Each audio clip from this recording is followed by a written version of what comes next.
بسم الله الرحمن الرحيم. السلام عليكم. اليوم 21/1/2025 الأربعاء الساعة 2 ظهرا. أفاد مصدر أمني يوم الأربعاء مقتل أو استشهاد ما لا يقل عن 4 ضباط، بينهم مدير الأمن الوطني في قضاء الطارمية، وأصابة 5 آخرين في حصيلة أولية بانفجار كدس عتاد على قوة مشتركة بين الجيش العراقي وجهاز الأمن الوطني شمال العاصمة بغداد.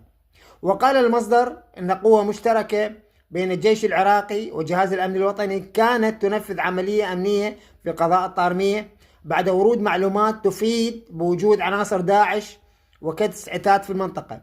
وأضاف أن القوة المشتركة أثناء تفتيشها للمنطقة انفجر كدس عتاد عليها، ما تسبب باستشهاد 4 ضباط، بينهم مدير الأمن الوطني في الطارمية، وأصابة 5 منتسبين في حصيلة أولية قابلة للارتفاع. شكرا.